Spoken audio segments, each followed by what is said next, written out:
let's start with first question. The question says a car move a distance of 200 meter. It cover first half of its distance with 40 km per hour and second half of its distance with v. The average speed is 48 km per hour. Then the value of v will be. तो ये वही question है जैसा कि हम लोगों ने देखा था कि फर्स्ट हाफ जो है v1 से कवर करता है, सेकेंड हाफ v2 से कवर करता है, तो उसकी जो एवरेज वेलोसिटी होती है v एवरेज वो होती है 2v1v2 divided by v1 plus v2। अब इस क्वेश्चन के अकॉर्डिंग हम देखें तो अपने को v एवरेज गिवन है, v एवरेज जो है वो 48 किलोमीटर पर आवर गिवन है एंड v1 अपने को गिवन है 40 किलोमीटर आवर एंड v2 ये बोल रहे हैं कि वो v है जिसकी वैल्यू अपने को फाइंड आउट करनी है। तो ज़्यादा कुछ करना नहीं है, इस फॉर्मूले के अंदर डायरेक्ट वैल्यू डालेंगे तो हमारा आंसर आ जाएगा। जैसे कि v एवरेज की वैल्यू 48 दे रखी है and 2v1 40 into v2 v divided by 40 plus v, इस तरीके से कुछ आ गया। इसको इधर भेजेंगे तो ये बनेगा 48 into 40 plus 48v is equals to 80v। इसको इधर भेजते हैं तो बनेगा 80 माइनस 48v यानी कि 32v। Then v will be 48 into 40 divided by 32। 4 की टेबल से कट करें तो ये 8, ये 12, देन अगेन ये 3 and 2, 20। Answer will comes out 60 kilometre per our. तो जो v जो सेकेंड हाफ जो डिस्टेंस कवर की गई है v स्पीड से उसकी वैल्यू है 60 kilometre per hour, which is option number B. Next question की तरफ बढ़ते हैं। Two cars P and Q start from a point at the same time in a straight line. Their position are represented by जो P की position अपने को given है वो है XP is equals to AT plus BT square and जो Q की position given है वो गिवन है FT माइनस T स्क्वायर। तो आगे क्वेश्चन बोल रहा है कि ऐसा कौन सा टाइम होगा जब दोनों की वेलोसिटी जो है वो सेम हो जाएगी। तो सबसे पहले पोजीशन अपने को गिवन है तो अपने को अच्छी तरीके से आता है कि पोजीशन पता हो तो वेलोसिटी कैसे निकालते हैं। तो वेलोसिटी अगर पोजीशन से निकालनी है तो उसको क्या कर दो, एक बार डिफरेंशिएट कर दो टाइम के रेस्पेक्ट में। तो टाइम के रेस्पेक्ट में डिफरेंशिएट कर देंगे तो हमारे पास आ जाएगी वेलोसिटी। अब इस पूरे के पूरे एक्सप्रेशन को अपने को टी के रेस्पेक्ट में क्या करना है, डिफरेंशिएट करना है। तो यहाँ पे ए कॉन्स्टेंट है, डिफरेंशिएशन से बाहर आ जाएगा और टी का डिफरेंशिएशन जो हो जाएगा 1 हो जाएगा। तो ए टी का differentiation A and B differentiation से बाहर आ जाएगा टी स्क्वायर का डिफरेंशिएशन 2t। अगर मैं वी पी की बात करूँ, वी पी आता है ए प्लस बी इंटू 2t, ये आ गया। एंड इसी तरीके से वी क्यू निकालने जाएंगे तो वी क्यू क्या होगा, D X Q by D T. X Q की पोजीशन का differentiation with respect to time. F T का अगर आप डिफरेंशिएशन करोगे तो एफ बार आ जाएगा, टी का क्या हो जाएगा 1, तो ओवरऑल हो जाएगा एफ एंड टी स्क्वायर का हो जाएगा 2t। तो ये आ गया हमारे पास वी क्यू, ये आ गया वी क्यू और ये आ गया वी पी। क्वेश्चन कह रहा है कि किस टाइम पे दोनों सेम होंगे, तो इन दोनों को सेम कर देते हैं। V P is equals to V Q A plus 2bt is equals to F minus 2t। इस टर्म को उधर भेज देते हैं तो टी कॉमन आ जाएगा, बन जाएगा 2b प्लस 2 एंड यहाँ बन जाएगा f माइनस ए। एंड अगर t को कैलकुलेट करेंगे तो t आ जाएगा f minus A divided by 2b plus 2। नीचे से 2 कॉमन आ रहा है, कॉमन ले लेते हैं, f minus A divided by 2b plus 1। तो ये वो टाइम होगा जिस टाइम पे p और q दोनों कार्स की जो वेलोसिटी है वो सेम होगी। अगर हम ऑप्शन को देखें तो ऑप्शन नंबर डी। ये क्वेश्चन आपका आया था नीट 2016 सेकेंड टाइम जब हुआ था। चलिए नेक्स्ट क्वेश्चन की तरफ बढ़ते हैं। नेक्स्ट क्वेश्चन नीट 2013 में पूछा जा चुका है क्वेश्चन को पढ़ते हैं। क्वेश्चन क्या बोल रहा है? The displacement x in metre of a particle of mass m kg moving in one dimension under the action of force is related to time by this equation. The equation will be t is equals to under root x plus 3. Displacement of particle when velocity is 0. Displacement और time में आपको relation दिया गया है, पूछा गया है कि वेलोसिटी जीरो होगी उस टाइम पे डिस्प्लेसमेंट क्या होगा। तो सबसे पहले इस इक्वेशन को थोड़ा सा सुधार लेते हैं वेलोसिटी निकालने के लिए। अगर मैं 3 को उधर ले जाता हूँ तो ये बन जाता है t minus three is equal to root X. अगर मेरे को x चाहिए तो स्क्वायर करना पड़ेगा। x क्यों चाहिए? क्योंकि मेरे को वेलोसिटी की एक्सप्रेशन निकालनी पड़ेगी। x जो है वो आ जाएगा t माइनस थ्री का स्क्वायर। x आ गया t माइनस थ्री का स्क्वायर। ठीक है, अब वेलोसिटी चाहिए, तो वेलोसिटी चाहिए तो सिंपल सा फंडा है, डिस्प्लेसमेंट की इक्वेशन है, उसे क्या कर दो, टाइम के रेस्पेक्ट में डिफ्रेंशिएट कर दो, वेलोसिटी मिल जाएगी v is equals to D X by D T वाले फॉर्मूले से। इट मीन्स अपने को क्या करना है, D by D T of T minus three का स्क्वायर, इसका डिफ्रेंशिएशन करना है। तो इसका डिफ्रेंशिएशन आ जाएगा टू टी माइनस थ्री। ये आ गई वेलोसिटी की इक्वेशन और टू टी माइनस सिक्स। अब क्वेश्चन पूछ रहा है कि जब वेलोसिटी जीरो होगी उस टाइम पे डिस्प्लेसमेंट क्या होगा। तो मैं डायरेक्टली तो डिस्प्लेसमेंट नहीं बता सकता कि उस टाइम पे डिस्प्लेसमेंट क्या होगा, बट अगर मैं यहाँ v को जीरो रख के t की वैल्यू पुट कर लूँ, सॉरी t की वैल्यू निकाल लूँ, दैन फिर अगर मैं t की वैल्यू को इक्वेशन वन में पुट कर दूँ तब ज़रूर काम हो सकता है। तो कौन सा वो टाइम होगा जब v की वैल्यू जीरो आएगी? तो वो टाइम निकालने की v की वैल्यू को जीरो पुट कर देते हैं, two t minus three, two t minus six, तो two t is equals to six, t is equals to three, यानी कि T is equals to three second पे जो वेलोसिटी है वो जीरो हो जाएगी, और t is equals to three second पे वेलोसिटी जीरो हो जाएगी। अब देख लेते हैं कि T is equals to three second पे जो है वो डिस्प्लेसमेंट कितना हो जाएगा। तो इक्वेशन वन में क्या कर दो, टी की वैल्यू थ्री पुट कर दो, तो x will be three minus three का whole square which is equals to zero का स्क्वायर, यानी कि ज़ीरो। तो जब वेलोसिटी जीरो होगी उस टाइम पे डिस्प्लेसमेंट आपका आएगा zero, which is in option number B. Next question, the displacement time graph of a moving particle is shown below. The instantaneous velocity of a particle is negative at a point. जब हमने theory discuss की थी तो मैंने बताया था कि जो डिस्प्लेसमेंट टाइम ग्राफ होता है, अगर आप उस ग्राफ की स्लोप को देखो तो वो स्लोप आपको क्या देती है, वेलोसिटी देती है। तो पूछ रहा है कि किस पॉइंट पे जो है, किस पॉइंट पे वेलोसिटी नेगेटिव है। तो सारे पॉइंट पे स्लोप देखनी पड़ेगी, जहाँ स्लोप पॉजिटिव आएगी वहाँ वेलोसिटी पॉजिटिव, जहाँ स्लोप नेगेटिव आएगी वहाँ वेलोसिटी नेगेटिव। तो इन्होंने कुछ पॉइंट दिए हैं। पॉइंट नंबर, अगर मैं सी की बात करूँ, ये रहा point number C. Point number C पे अगर मैं टेंजेंट ड्रॉ करूँगा तो टेंजेंट कुछ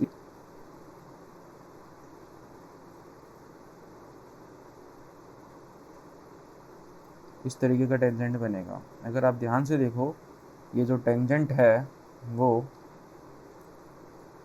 उसकी स्लोप जो है वो पॉजिटिव है, बिकॉज थीटा की वैल्यू जो है लेस देन 90 है एंड थीटा की वैल्यू लेस देन 90 होती है, तो उसकी स्लोप भी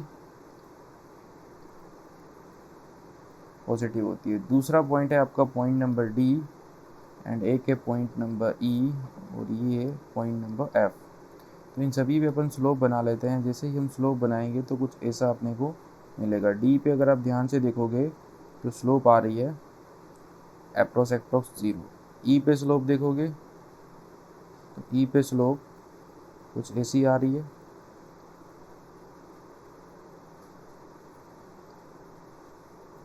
एंड एफ पे स्लोप देखेंगे तो एफ पे स्लोप कुछ ऐसी आ रही है, इस तरीके से। तो अगर आप ध्यान से देखो, सी पे जो स्लोप है वो पॉजिटिव है, ठीक है। सी पे जो मैंने टेंजेंट ड्रॉ की है, अगर हम उसकी स्लोप निकालें तो वो पॉजिटिव है। पॉजिटिव और नेगेटिव स्लोप का कैसे पता लगता है, मान लो कि कोई एक्स वाई में ग्राफ है, ठीक है, या किसी भी कोऑर्डिनेट सिस्टम में हो सकता है। अगर ऐसा ग्राफ बन रहा है, इट मीन्स जो ये एक्स एक्सिस के साथ जो एंगल बनेगा वो बनेगा थीटा 90 से कम। 90 से कम बनेगा मतलब स्लोप आएगी आपकी पॉजिटिव। अगर ग्राफ ऐसा बनता है तो थीटा बनेगा 90 से ज़्यादा, इट मीन्स हमारी स्लोप आने वाली है नेगेटिव। तो अगर आप ध्यान से देखो, इस यहाँ पे स्लोप है आपकी पॉजिटिव, यहाँ पे स्लोप है आपकी 0, यहाँ पे स्लोप है नेगेटिव एंड यहाँ स्लोप है पॉजिटिव। तो जैसी स्लोप होगी वैसी ही आपकी वेलोसिटी होगी। तो पॉइंट ई ऐसा पॉइंट है जहाँ पे स्लोप जो है वो नेगेटिव आ रही है, मतलब कि वहाँ पे वेलोसिटी भी क्या होगी, नेगेटिव होगी। काफ़ी पुराने एग्जाम में क्वेश्चन पूछा गया था।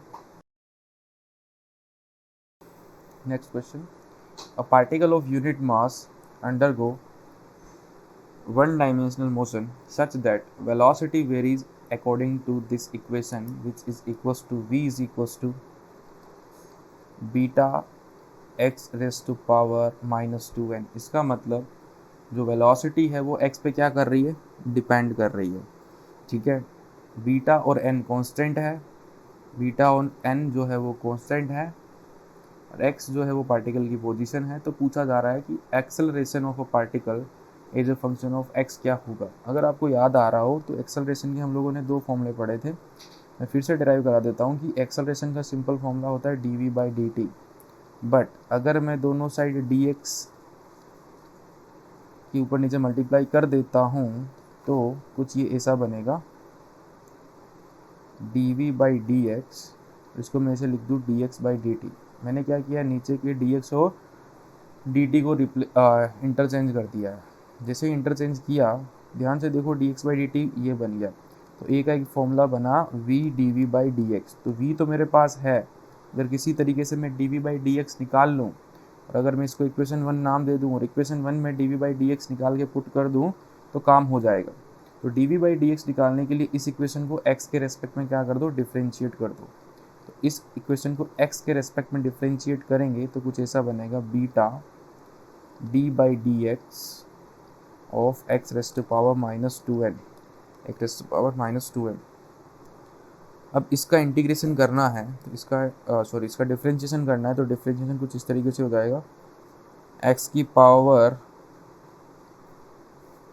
माइनस 2n जो है वो बाहर आ जाएगा एंड जो पावर है वो बन जाएगी x की power minus 2n minus 1। Because आपको ये पता होना चाहिए कि d/dx ऑफ x की पावर n होता है n x की पावर n माइनस 1। उसी फॉर्मूले के हिसाब से यहाँ पे मैंने डिफ्रेंशिएशन किया है, पावर आगे आ गई एंड जो ओवरऑल पावर थी वो 1 से कम हो गई। तो dv/dx मेरे पास, थोड़ा मैं इसको सही से लिखूँ तो क्या बनता है, माइनस का 2n बीटा x की power minus 2n plus 1, minus 2n plus 1, इस तरीके से बन गया। अब ये वैल्यू मैं इक्वेशन 1 में पुट कर दूँ तो एक्सेलरेशन जो है वो आएगा a is equals to v। v की वैल्यू हमारे पास है बीटा x की पावर माइनस 2n एंड ये पूरा माइनस 2n बीटा x की पावर माइनस 2n माइनस 1 बोल सकते हैं एक तरीके से। एक बीटा और एक बीटा, दोनों बीटा आपस में मल्टीप्लाई हो गए, बीटा स्क्वायर बन जाएंगे तो ये बनेगा माइनस का 2n beta square and x की पावर जो है वो हो जाएगी 8। तो माइनस 2n बनेगा 4n एंड माइनस 1 यहाँ पे पड़ा है, माइनस 1 यहाँ पे पड़ा है। तो एक्सेलरेशन का जो एक्सप्रेशन है वो कुछ ऐसा आया, minus 2n beta square X to power minus 4n minus 1। हाँ, दिखने में थोड़ा सा अजीब लग रहा है बट टफ नहीं है। ये उस एग्ज़ाम में आया था जो कैंसिल हो गया था 2015 में। तो इस क्वेश्चन का आंसर हो जाएगा ऑप्शन नंबर डी। आगे बढ़ते हैं। इक्वेशन आपको गिवन है, a particle moves a distance x in time t according to equation x is equals to t plus 5 की पावर माइनस 1। तो इसको मैं ऐसे लिख सकता हूँ, इस तरीके से मैंने इसको लिख दिया। तो acceleration of particle is proportional to, तो पूछ रहा है कि एक्सेलरेशन जो है पार्टिकल का वो किसके प्रोपोर्शनल होगा। चार ऑप्शन आपको दिए गए हैं, वेलोसिटी की पावर 3/2 के, डिस्टेंस के स्क्वायर के, डिस्टेंस की पावर माइनस 2 के, वेलोसिटी की पावर 2/3 के। देखते हैं, तो एक्सेलरेशन तक पहुंचना है, तो डिस्प्लेसमेंट से एक्सेलरेशन तक पहुंचने का सिंपल सा मेथड है, पहले एक बार d/dt करो, एक बार टाइम के रेस्पेक्ट में डिफ्रेंशिएट करो, वेलोसिटी मिलेगा, वेलोसिटी का एक्सप्रेशन मिलेगा, उसे एक बार और टाइम के रेस्पेक्ट में डिफ्रेंशिएट कर तो आपको एक्सेलरेशन मिल जाएगा। ये सिंपल सा रोड मैप है। तो अगर मेरे को वेलोसिटी चाहिए तो मेरे को क्या करना पड़ेगा, इस एक्सप्रेशन को टाइम के रेस्पेक्ट में डिफ्रेंशिएट करना पड़ेगा। टाइम के रेस्पेक्ट में डिफ्रेंशिएट करने के लिए इसको ऊपर ले जाता हूँ तो पावर -1 बन जाएगी। तो मेरे को क्या करना है, d/dt ऑफ t प्लस 5 की पावर -1 इसका डिफ्रेंशिएशन करना है। तो फिर से x की पावर n वाला फॉर्मूला लग जाएगा, -1 बाहर आ जाएगा, -1 बाहर आ गया एंड इसकी पावर हो जाएगी -1 तो जो v है वो आ गया -1 डिवाइडेड बाय t प्लस 5 की पावर 2, या इसे आप -1 इंटू टी प्लस 5 की पावर -2 भी लिख सकते हैं। इसे मैं इस तरीके से भी लिख सकता हूँ, दोनों एक ही बात है। देन अब मेरे को क्या चाहिए, अब मेरे को चाहिए एक्सेलरेशन। तो अगेन वेलोसिटी की इक्वेशन आपको पता है, एक्सेलरेशन चाहिए तो सिंपल सा फॉर्मूला dv/dt। अगेन इसको एक बार टाइम के रेस्पेक्ट में डिफ्रेंशिएट कर दो। हाँ, आपको डिफ्रेंशिएशन थोड़ा सा बेसिक अच्छे से सीखना पड़ेगा, तभी इस तरीके के क्वेश्चन आप सोल्व कर पाओगे। तो अगर मैं इसको डिफ्रेंशिएट करूँ, यानी कि मेरे को d/dt निकालना है किसका, इसका, तो अगेन माइनस को बाहर निकाल देते हैं एंड इसका डिफ्रेंशिएशन करते हैं, तो पावर जो होती है वो आगे आ जाती है एंड जो ओवरऑल पावर होती है वो 1 से कम हो जाती है। तो कुछ इस तरीके का बन जाएगा एंड एक्सेलरेशन की जो फाइनल इक्वेशन इस तरीके से आएगी, 2/t प्लस 5 की पावर 3, t प्लस 5 की पावर 3। तो इसको 1/t प्लस 5 की पावर 3 को आप इसको x लिख सकते हो, इसको आप x का क्यूब लिख सकते हो, ठीक है, इसको हम लोग x का क्यूब लिख सकते हैं। तो वो तो बनेगा आपका डिस्टेंस का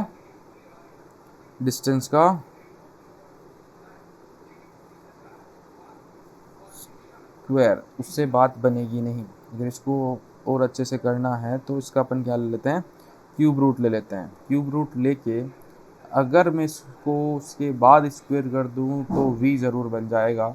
ये देखो डिस्टेंस वाला तो आंसर आना है नहीं, आंसर आएगा वेलोसिटी वाला। वेलोसिटी पे डिपेंड कैसे करेगा, क्योंकि डिस्टेंस पे तो पावर क्यूब पे डिपेंड कर रहा है, डिस्टेंस की पावर 3 पे डिपेंड कर रहा है, वो ऑप्शन में है नहीं। तो वेलोसिटी पे कैसे डिपेंड कर रहा है उसको देखना पड़ेगा। तो अपन क्या करते हैं, यहाँ से t प्लस 5 क्यूब जो है वो आएगा 2/a, तो इसका क्यूब रूट निकाल देते हैं, यानी कि t प्लस 5 की वैल्यू निकाल देते हैं, क्यूब रूट ले लेते हैं, तो बन जाएगा 2 की पावर 1/3 डिवाइडेड बाई a की पावर 1/3।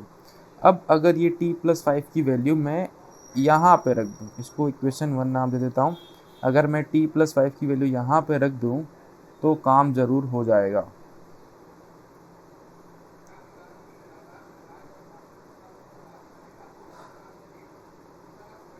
तो v जो है वो है -1/t प्लस 5 का स्क्वायर एंड t प्लस 5 की वैल्यू मेरे पास आई 2 की पावर 1/3 डिवाइडेड बाय a की पावर 1/3, इसका स्क्वायर कर दो, a ऊपर चला जाएगा तो कुछ ऐसा बनेगा v -1 2 की पावर 2/3 एंड a की पावर 2/3। तो इसको मैं एक कांस्टेंट लिख देता हूँ, तो मैं ऐसे लिख सकता हूँ कि velocity is directly proportional to a की पावर 2/3। बट मेरे को वेलोसिटी किस तरीके से a पे डिपेंड करे वो नहीं निकालना, मेरे को निकालना है कि एक्सेलरेशन किस वेलोसिटी पे डिपेंड कर रहा है। मैं दोनों साइड पावर 3/2 कर दूंगा, तो ये जो है a की पावर 2/3 है, पावर 3/2 किया तो 1 बन जाएगा एंड यहाँ पे बन जाएगा v पावर 3/2। तो जो एक्सेलरेशन है वो v पे डिपेंड कर रहा है, v की पावर 3/2 पे, जो कि हमारा ऑप्शन ए में गिवन है। एक्सेलरेशन इस तरीके से वेरी कर रहा है। आगे बढ़ते हैं नेक्स्ट क्वेश्चन की तरफ। नेक्स्ट क्वेश्चन बोल रहा है कि the particle moving along x axis has acceleration f। हमेशा एक्सेलरेशन को a से लिखते हैं, इन्होंने f से लिख दिया। किसी भी टाइम t पे एक्सेलरेशन की इक्वेशन भी दे दी अपने को, f is equals to f0 1 minus small T by capital T, जहाँ पे एफ नॉट और आपका कैपिटल टी जो है वो कांस्टेंट है, यानी कि वेरी कौन कर रहा है, टी वेरी कर रहा है। जैसे जैसे टी वेरी करेगा, स्मॉल टी वेरी करेगा, वैसे वैसे हमारा एक्सेलरेशन वेरी करेगा। कुल मिला के एक्सेलरेशन टाइम पे डिपेंड कर रहा है। T is equals to zero पे अपने को दे रखा है कि T is equals to zero पे जो पार्टिकल की वेलोसिटी है वो भी जीरो है। तो बोल रहा है कि in the time interval between T is equals to zero and the instant when F is equals to zero, जब एफ जीरो हो जाएगा, T is equals to zero से लेकर के वो टाइम जब एफ जीरो हो जाएगा, इसके बीच में पार्टिकल की वेलोसिटी क्या होगी वो आपसे पूछी जा रही है। तो सबसे पहले देखते हैं कि जब एफ जीरो हो जाएगा तो उस टाइम पे टी की वैल्यू क्या होगी। तो एफ जीरो हो जाएगा उस टाइम पे टी की वैल्यू निकालने के लिए इस इक्वेशन में एफ की वैल्यू जीरो रख दो, तो आपके सामने कुछ ऐसा आता है। जैसे मेरे सामने ऐसा आया, एफ भी जीरो में चला जाएगा तो 1 is equals to small T by capital T बना। तो जब स्मॉल टी की वैल्यू कैपिटल टी हो जाएगी ना, तब जाके हमारा एफ जीरो होगा। तो क्वेश्चन क्या पूछ रहा है कि time T is equals to zero से लेकर के कैपिटल टी तक, time T is equals to zero से लेकर के कैपिटल टी तक, है ना, जब कैपिटल टी हो जाएगा उस टाइम पे, उस पर्टिकुलर इंस्टेंट पे पार्टिकल की वेलोसिटी क्या होगी, ये आपसे पूछा जा रहा है। तो एक्सेलरेशन की इक्वेशन गिवन है और आपसे वेलोसिटी पूछी जा रही है। तो ये एक्सेलरेशन आपको गिवन है, कंफ्यूज मत होना एफ से। एफ को देख के कंफ्यूज होने की ज़रूरत नहीं है, क्योंकि ये ए ही है।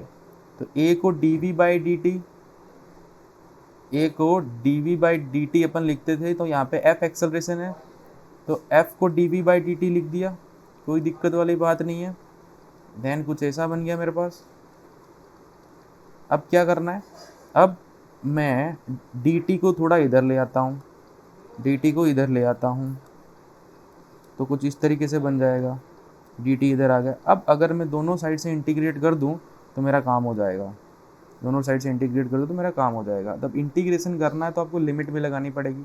लिमिट लगाने के लिए क्वेश्चन में हिंट है, जब टी की वैल्यू जीरो है तो वी की वैल्यू भी जीरो है, ये लो, जब टी की वैल्यू जीरो तो वी की वैल्यू भी जीरो, और जब टी की वैल्यू टी हो जाएगी तब मेरे को वी की वैल्यू निकालनी है, तो मैं वहाँ पे वी की वैल्यू वी मान लेता हूँ, निकल जाएगी। यहाँ पे अब क्या करना है, मेरे को सिंपल इंटीग्रेशन करना है, ठीक है। तो डी वी का इंटीग्रेशन तो वी हो जाएगा और लिमिट आपकी zero to V, then F naught यहाँ से बाहर आ जाएगा एंड इसका 1 का इंटीग्रेशन आपका टी हो जाएगा और इसकी लिमिट आपकी zero to capital T, then minus F naught, again वहाँ पे मल्टीप्लाई कर दिया एंड इसमें से कैपिटल टी बाहर आ गया एंड टी का इंटीग्रेशन हो जाएगा आपका T square by to and इसकी भी लिमिट आपकी जीरो टू टी। अब क्या करते हैं, अब लिमिट पुट कर देते हैं, जो भी लिमिट है वो पुट कर देते हैं। लिमिट कैसे पुट की जाती है, upper limit minus lower limit, ठीक है। अगर आपको बेसिक इंटीग्रेशन नहीं आता है तो डेफिनेटली आपको इस क्वेश्चन में थोड़ी सी प्रॉब्लम फेस होगी, बिकॉज प्योर मैथमेटिक्स यूज हो रही है, इसलिए ये क्वेश्चन आपके लिए टफ बन गया।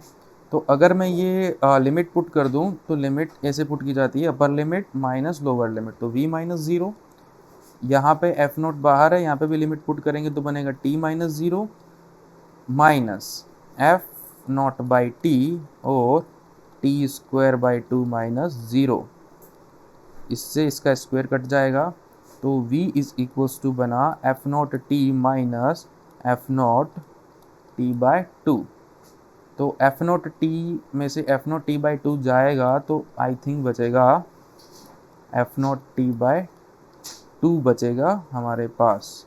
तो ये वेलोसिटी होगी उस टाइम टी पे, जो कि आपकी ऑप्शन नंबर सी में गिवन है। तो इस क्वेश्चन का आंसर ऑप्शन नंबर सी। हाँ, मैं आपको सजेस्ट करूँगा कि अगर इस क्वेश्चन में आप डिफ़िकल्टी फील कर रहे हैं तो बेसिक इंटीग्रेशन आप सीख लीजिए कि इंटीग्रेशन का फॉर्मूला क्या होता है, ठीक है।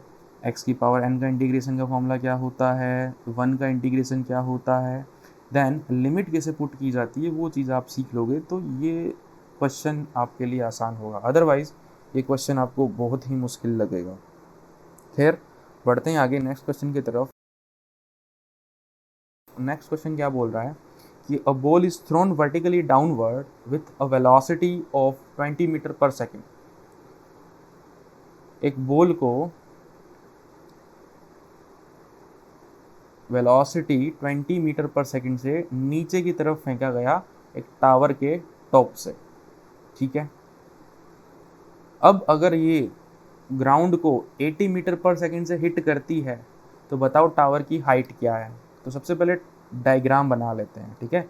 डायग्राम बनाते ही फिजिक्स के अंदर क्वेश्चन आधा तो सोल्व हो ही जाता है। तो एक बॉल को यहाँ से फेंका गया, यू आपको दे रखा है 20 मीटर पर सेकेंड, और जब वो ग्राउंड को हिट कर देती है तो उस वेलोसिटी को मैं वी बोल देता हूँ, वो दे रखी है 80 मीटर पर सेकेंड। और ये आपका मोशन अंडर ग्रेविटी है, तो एक्सेलरेशन हमेशा लग रहा होगा नीचे की डायरेक्शन में, जो होगा जी, ठीक है। और इस पार्टिकल का जो डिस्प्लेसमेंट हुआ होगा वो हुआ होगा एच नीचे की डायरेक्शन में। तो अगर मैं वेक्टर फॉर्म में सारी चीज़ें लिखूं तो मेरे पास u कितना है 20 but minus J cap, because नीचे है। v कितना है 80 माइनस जे कैप। एक्सेलरेशन कितना है 10, वो भी माइनस जे कैप। एंड जो डिस्प्लेसमेंट हुआ है वो कितना है h, वो भी डाउनवर्ड डायरेक्शन में है, तो माइनस जे कैप, ठीक है। हालांकि आप ये तीनों के तीनों चीज़ें एक ही डायरेक्शन में हैं, तो बिना माइनस जे कैप लगा के भी इस क्वेश्चन को करते तो आंसर सही आ जाता, बट सही तरीका ये रहेगा करने का। अब अगर मैं थर्ड इक्वेशन ऑफ मोशन लगा दूँ, जो क्या होती है V square is equal to U square plus 2as, तो मेरा काम हो जाएगा, क्योंकि मेरे को h निकालना है। वी स्क्वेयर यानी कि 80 का स्क्वायर, ठीक है, उसके आगे माइनस आएगा वो प्लस हो गया। एंड यू स्क्वायर यानी कि 20 का स्क्वायर प्लस 2a की जगह 10 एंड s की जगह h। माइनस जे क्यों नहीं लिखा, अल्टीमेटली उसे कैंसल आउट होना है, तो उसे ना ही लिखो तो ही सही रहेगा, ठीक है।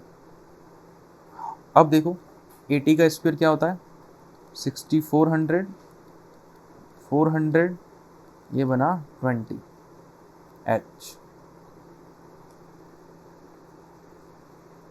तो अगर इसको इधर भेजा जाए तो ये बनेगा 6400 माइनस 400 यानी कि 6000 बन जाएगा। ये 6000 इक्वल्स टू 20h, तो h क्या हो जाएगा 6000 डिवाइडेड बाई 20, एक जीरो से एक जीरो गया, 600/2 यानी कि 300 मीटर। तो उस टावर की हाइट 300 मीटर, ऑप्शन डी, ठीक है। ये क्वेश्चन ऑफ मोशन पे बेस्ड क्वेश्चन था, जो रिसेंटली आपका 2020 में पूछा गया है। आगे बढ़ते हैं। आगे देखिए, ये फेमस क्वेश्चन है, ये एनसीईआरटी के अंदर आपका एग्जाम्पल भी है। किसी को अगर वो एग्जाम्पल याद होगा तो वो डायरेक्ट टिक करेगा। चलो मान लो कि एग्जाम्पल याद है भी नहीं, तो भी इस क्वेश्चन को हम सोल्व कर सकते हैं। कैसे करना है वो मैं बता देता हूँ। कि एक स्टोन को जो है रिलीज़ कर दिया, तभी तो वो फ्री फॉल करेगा अंडर ग्रेविटी। अब ये h1, h2 और h3 डिस्टेंस जो है कवर करता है। पहले 5 सेकंड में ये h1 डिस्टेंस कवर करता है, उसके अगले 5 सेकंड में ये h2 डिस्टेंस कवर करता है, और उसके अगले 5 सेकंड में ये h3 डिस्टेंस कवर करता है। तो आपको बताना है कि ये h1, h2 और h3 जो है इनके बीच में रिलेशन क्या होगा। तो कुछ ऐसा है, किसी स्टोन को छोड़ा गया है यहाँ से पहले 5 सेकंड में, मान लो कि ए से छोड़ा गया, पहले 5 सेकंड में वो बी पे पहुँच गया, तो यहाँ से यहाँ तक पहुँचने का टाइम जो है आपका 5 सेकंड है, ठीक है। और ये जो डिस्टेंस है वो है h1।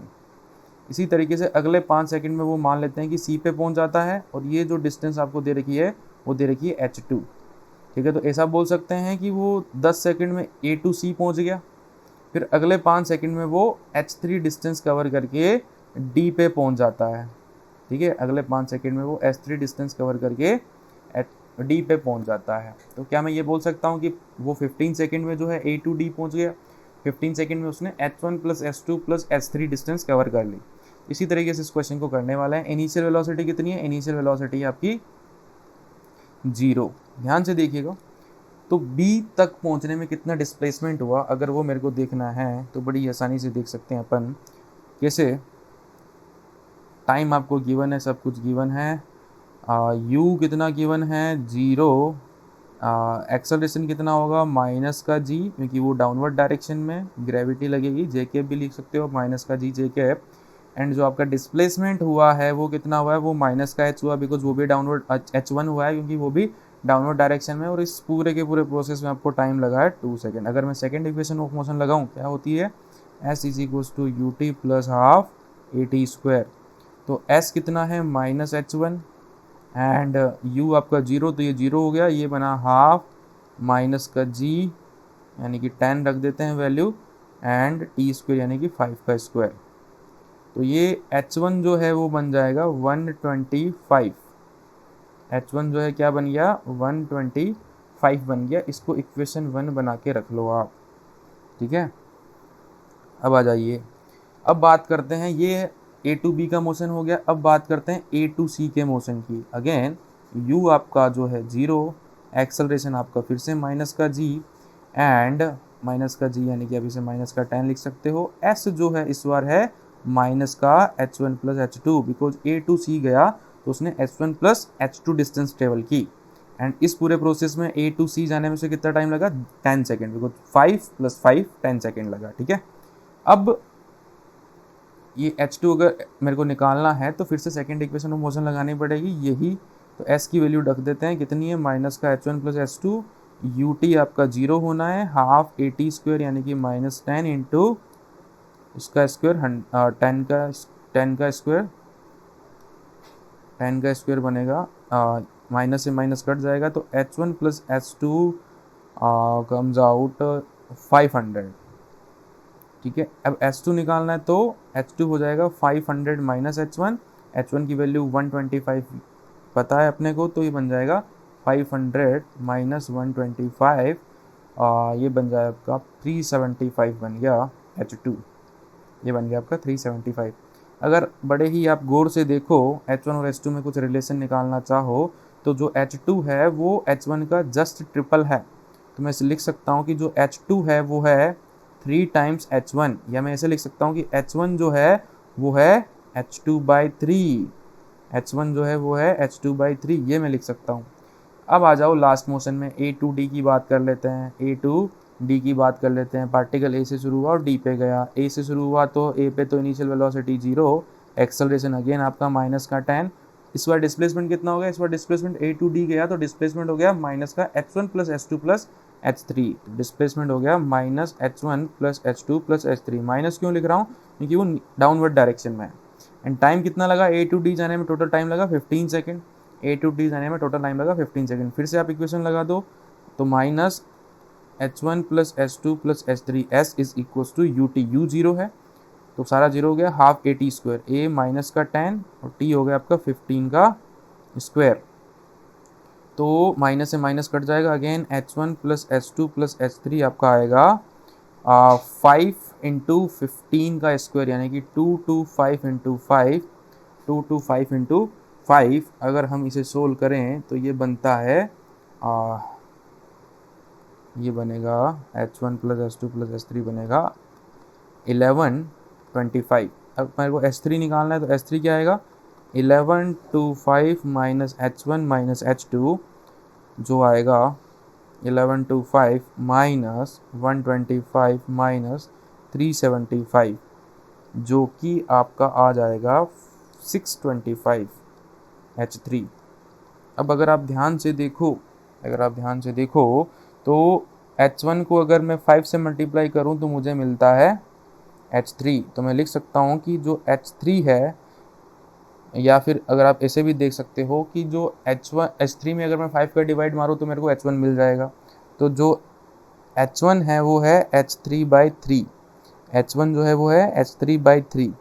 तो इन दोनों इक्वेशन को देख के आप ये लिख सकते हो कि जो h1 है वो h2/3 के बराबर है एंड h3/5 के बराबर है। तो इस तरीके से आप ध्यान से देखो तो ये रिलेशन एस्टेब्लिश हो रहा है जो कि ऑप्शन नंबर डी में है।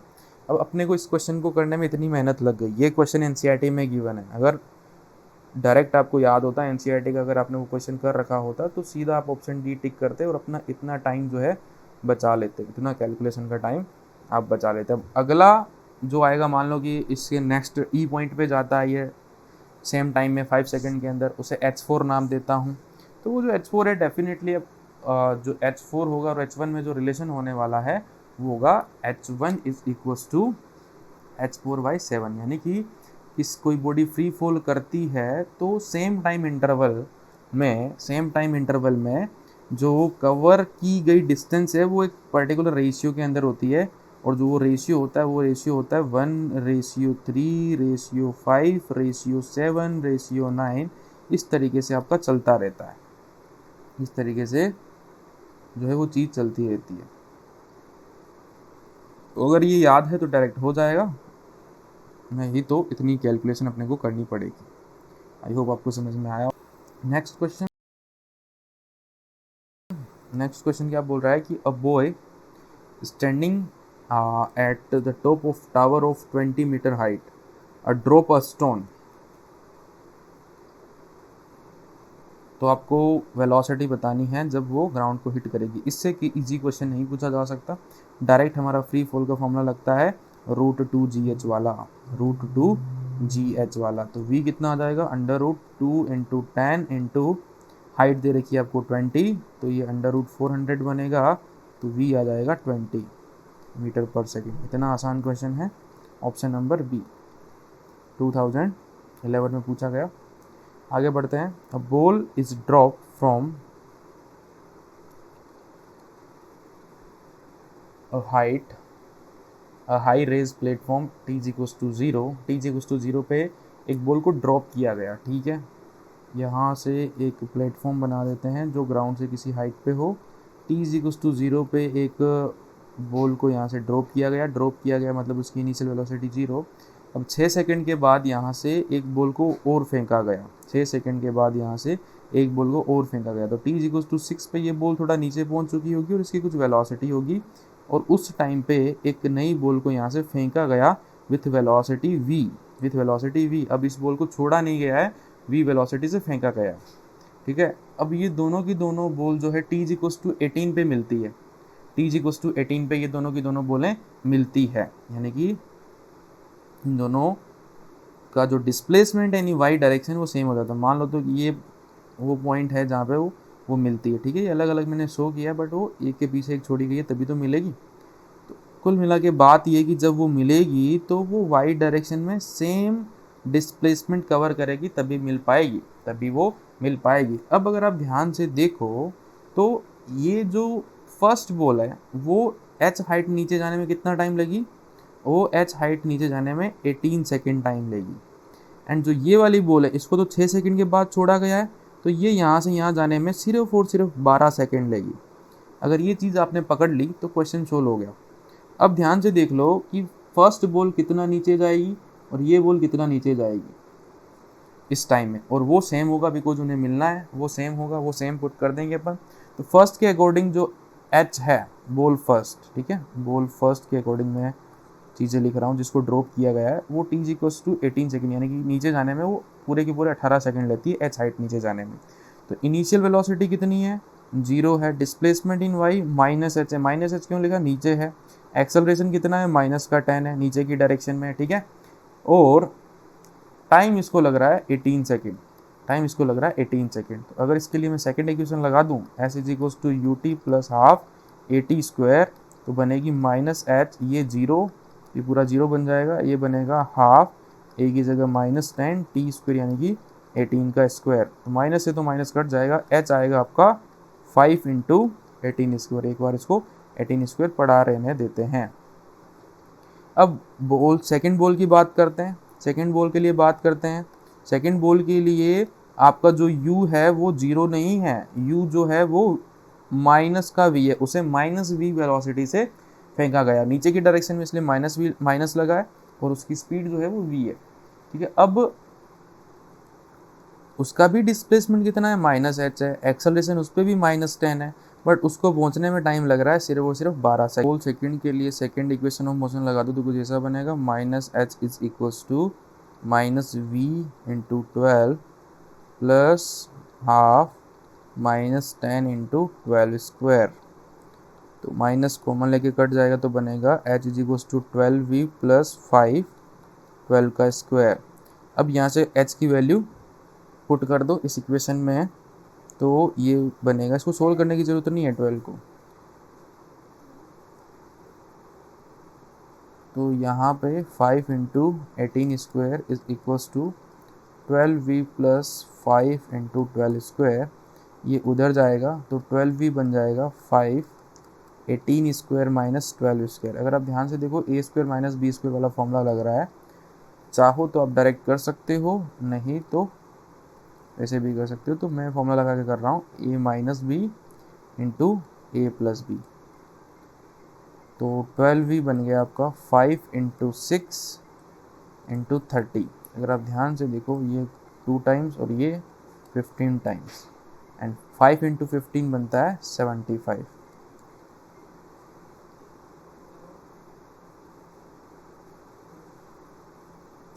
तो v की वैल्यू क्या होगी 75। तो उसे 75 मीटर पर सेकंड से फेंकना पड़ेगा अगर दोनों को 18 सेकंड बाद मीट कराना है। तो ऑप्शन नंबर ए हमारा करेक्ट हो गया। ऑप्शन नंबर ए हमारा करेक्ट हो गया। चलिए बढ़ते हैं नेक्स्ट क्वेश्चन की तरफ। नेक्स्ट क्वेश्चन क्या बोल रहा है कि Preeti reached at metro station and found that escalator was not working. Escalator काम नहीं कर रहा, तो वो क्या पैरों से चढ़ेगी? She walk up the stationary escalator in time t1।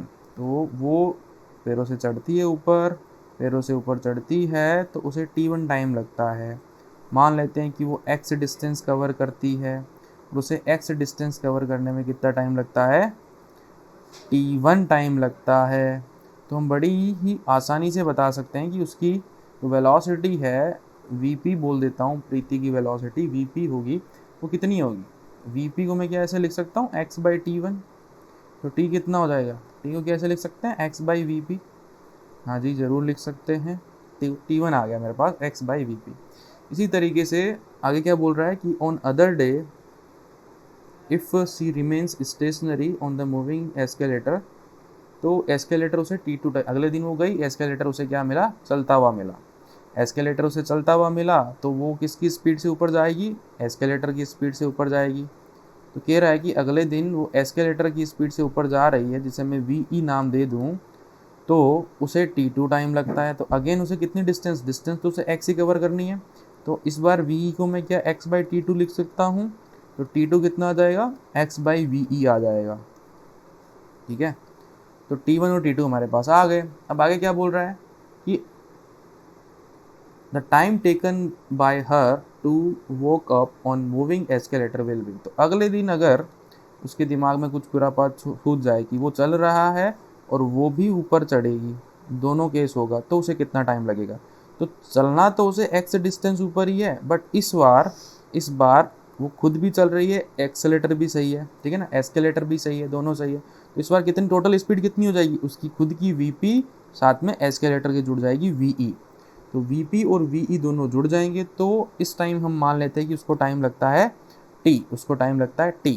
तो ये t टाइम कैसे लिख सकते हैं? vp प्लस ve को मैं क्या लिख सकता हूँ? vp प्लस ve को मैं x बाय टी लिख सकता हूँ। vp प्लस ve को मैं x बाय टी लिख सकता हूँ। और vp और ve की वैल्यू मैं यहाँ से लिख सकता हूँ। अगर आप ध्यान से देखो, यहाँ से ये रहा vp और ये रहा ve, तो इनकी दोनों की वैल्यू डाल दें तो ये ऐसा बनेगा x over t1 plus x over t2 is equals to x over t। x से x कट गया तो 1 by t is equals to 1 by t1 plus 1 by t2 आया। और अगर इसका मैं एलसीएम, मेरे को t चाहिए, 1 बाई t1 नहीं चाहिए, तो एलसीएम लिया तो ऐसा बना t2 प्लस t1। इसको पलटेंगे तो हमारे सामने t इज इक्वल्स टू आएगा t1 t2 divided by t2 plus t1। अब t2 प्लस t1 को आप t1 प्लस t2 लिख सकते हो। तो t आ गया t1 t2 divided by t1 plus t2। तो इतना टाइम लगेगा। ऑप्शन नंबर बी, नीट 2017 में ये आया था, इतना टाइम उसे ऊपर चढ़ने में लगेगा। आगे चलिए। The bus is moving with speed of 10 metre per second on straight road. एक बस है जो सीधी सड़क है, कोई सीधी सड़क पे 10 मीटर पर सेकेंड से चल रही है। ये लो सीधी सड़क, इस पे बस को चला दो। ये लो भाई साहब, बस चल रही है आपकी कितनी स्पीड से? 10 मीटर पर सेकंड से। बहुत बढ़िया, इसे मैं वी भी बोल देता हूँ, बस की स्पीड। तो आगे क्या है कि एक स्कूटर है जो बस को ओवरटेक करना चाहता है 100 सेकंड के अंदर, और वो बस से 1 किलोमीटर पीछे है। 1 किलोमीटर पीछे यानी कि कितना पीछे हो जाएगा?